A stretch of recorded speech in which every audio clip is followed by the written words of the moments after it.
चुड़ैल पार्ट 1। ऊंची ऊंची पहाड़ियों और घने जंगल से घिरा हुआ भैरवगढ़ गांव काली पहाड़ी के ठीक पीछे था। काली पहाड़ी यानी मौत का घर। भैरवगढ़ गांव तक पहुंचने का रास्ता बेहद दुर्गम था। लगभग 24 घंटे घने तूफान और तेज हवाओं की वजह से वहां के वीराने माहौल की कहानियां लोगों के दिलों को दहला देती थी। ऐसे बहुत कम लोग थे जो भैरवगढ़ गांव तक जाने की हिम्मत करते थे। लोगों का कहना था कि इस गांव के आसपास बुरी आत्माओं का साया मंडराता है। गांव के रहने वाले लोगों ने वैसे तो अपनी आंखों से किसी बुरी आत्मा या साये को नहीं देखा था, लेकिन गांव का बच्चा बच्चा इस बात को महसूस कर सकता था कि गांव के ऊपर कोई तो खौफनाक साया मंडरा रहा है।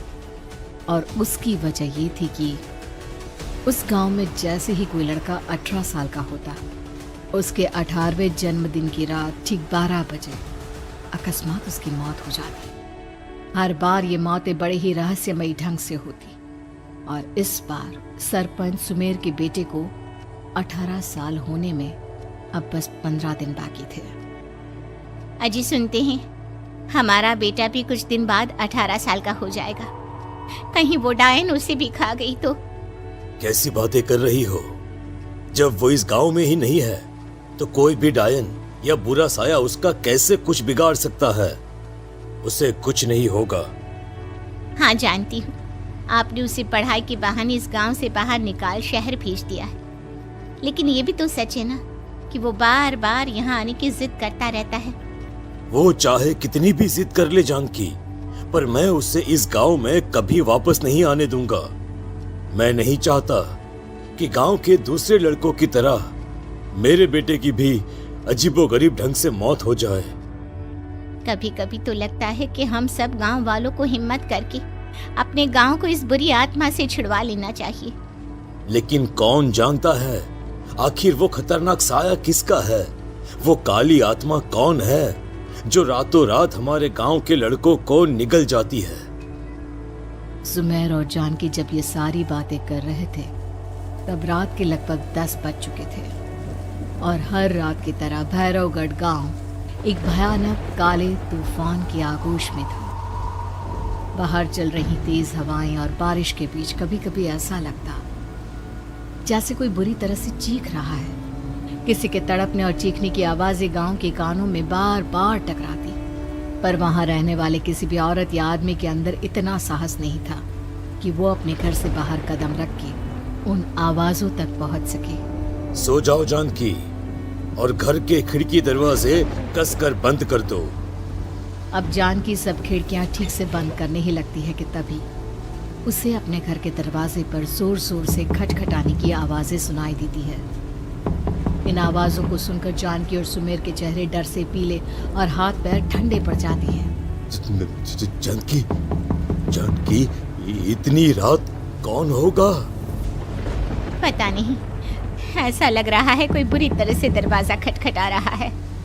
अरे हाँ, पर किसी की आवाज भी तो नहीं आ रही। क्या करूं? दरवाजा खोल लूं या नहीं? कहीं ऐसा ना हो कि किसी को हमारी मदद की जरूरत हो। लड़खड़ाते कदमों से सुमेर दरवाजे के करीब जाता है और अपने कान को दरवाजे पर रख धीरे से आवाज देते हुए पूछता है, कौन कौन है? कौन है वहां? तभी एक बेहद डराने वाली आवाज उसके कानों से टकराती है। दरवाजा खोलो, दरवाजा खोलो, वरना आज की रात इस गांव में कोई जिंदा नहीं बचेगा। मैं जानती हूँ तुम्हारा बेटा 18 साल का होने वाला है। अगर उसकी जान की जरा भी परवाह है तो दरवाजा खोल दो। इस आवाज को सुनते ही सुमेर घबराकर पीछे हट जाता है और जानकी को पूरी बात बताता है। कहीं वो डायन हमारे घर तक तो नहीं पहुंच गई? अब हम क्या करेंगे? मुझे दरवाजा खोलना ही होगा जानकी। मेरे पास अब कोई रास्ता नहीं है। इतना कहकर सुमेर डर से अपनी दोनों आंखें कसकर बंद करता है और कांपते हाथों के साथ झटके से दरवाजा खोल देता है। तभी किसी के जोर से हंसने की आवाज सुमेर और जानकी को सुनाई देती है। उस आवाज को सुन दोनों दरवाजे की तरफ देखते हैं और सामने अपने बेटे राहुल को खड़ा देख दंग रह जाते हैं। राहुल के हाथ में उसका मोबाइल होता है जिसमें से वो आवाज बज रही थी। ये क्या मजाक है? और तू यहाँ, तुझे मना किया था ना गांव में आने को, समझ में नहीं आता क्या? 18 साल का होने वाला है तू।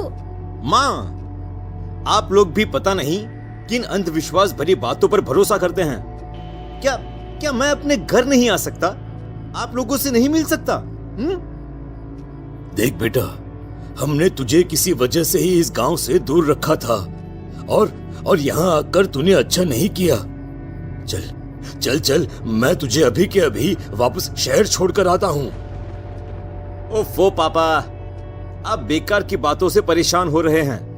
बाहर इतना तेज अंधड़ तूफान चल रहा है, कहीं जाने की जरूरत नहीं है। मैं बस आप लोगों से मिलने आया हूँ, कुछ दिन रहकर चला जाऊंगा। दिमाग खराब हो गया है इस लड़के का, नहीं जानता कि इस गांव में ये सुरक्षित नहीं है। किसने कहा था तुझे यहाँ आने को? ये आवाजें सुन, बाहर से जो आवाजें आ रही है तुझे सुनाई नहीं देती क्या? अरे माँ, जब जोर से तूफान चलता है, तेज हवाएं चलती हैं, तो इसी तरह की आवाजें आती हैं। ये बहुत नॉर्मल है माँ। नॉर्मल होगी तेरे लिए बेटा। 4 दिन शहर में पढ़कर आया है तो अपने माँ बाप की बात नहीं मान सकता।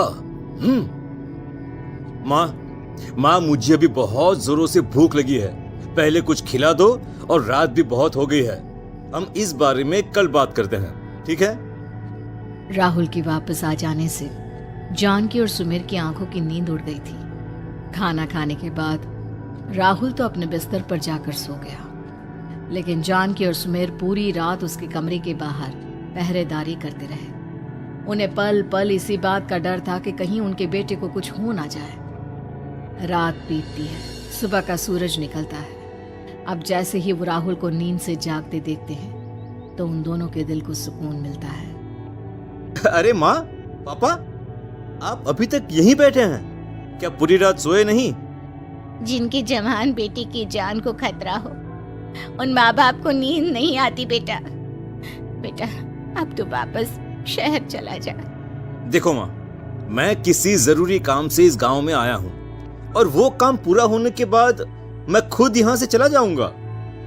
काम? गांव में तेरा क्या काम है? पापा, मैं बचपन से ही इस गांव के बारे में बेहद डरावने किस्से सुनते आया हूँ, इसीलिए अब मैं उन्हीं किस्सों के ऊपर डॉक्यूमेंट्री फिल्म बनाऊंगा। रिसर्च करना चाहता हूँ कि आखिर सच्चाई है क्या। हे भगवान, लो जी, सुन लिया, और भेजो इसे पढ़ने के लिए शहर। मैंने आपसे पहले ही कहा था, मेरी बहन के पास दूसरे गांव भेज दो। ना ये शहर जाता और ना उल जुलूल की बात इसके दिमाग में आती।